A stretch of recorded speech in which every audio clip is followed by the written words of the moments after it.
धन्य सावित्रीबाई फुलेच माझे त्रिवार वंदन. आदरणीय व्यासपीठ, गुरुजन वर्ग आणि माझे बालमित्र आणि इथे उपस्थित तमाम नागरिकांना स्वातंत्र्य दिनाच्या कोटी शुभेच्छा. आज आपला 79वा स्वातंत्र्य दिन आहे. स्वातंत्र्य म्हणाले की सगळ्यांना उपलब्ध याचं स्वातंत्र्य आहे, त्याचं स्वातंत्र्य आहे. हे करू शकतो, ते करू शकतो, पण तुम्ही जबाबदारी आणि कर्तव्य विसरता.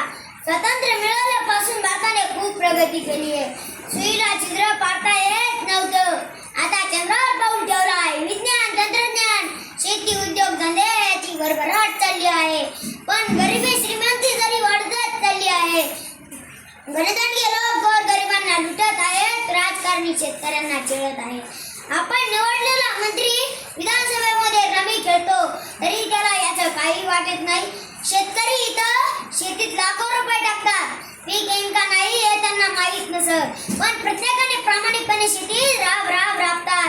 आणि आमचा मंत्री शेतकऱ्यांच्या अडचणी सोडवायच्या सोडून विधानसभेमध्ये पत्ते खेळतो.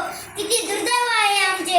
एक श्रीमंत गणदांडगा पैशाच्या जीवावर आणि सत्तेच्या जीवावर आमचे श्रद्धास्थान असणारी एका मठातील त्याच्या हत्तीनं त्याच्या शोक पाहण्यासाठी गुजरातच्या खाजगी प्राणी संग्रहालयात नेतो. लोक शांतीच्या मार्गाने आंदोलन करतात, मोर्चे काढतात, पण त्याला काही पण फरक पडत नाही, कारण त्याचा बाप अब्जोपती असतो.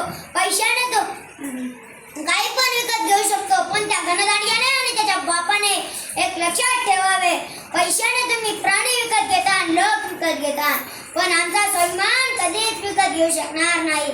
म्हणून लक्षात ठेवा, तुम्हाला स्वातंत्र्य मिळाले आहे, त्या स्वाभिमानाने जगण्यासाठी पैसे पुढे आणि सत्ते पुढे लाचारी करू नये. खोट्याला खोटं म्हणा आणि स्वाभिमान जपा. एवढं बोलतो आणि थांबतो. जय हिंद, जय महाराष्ट्र. Very good.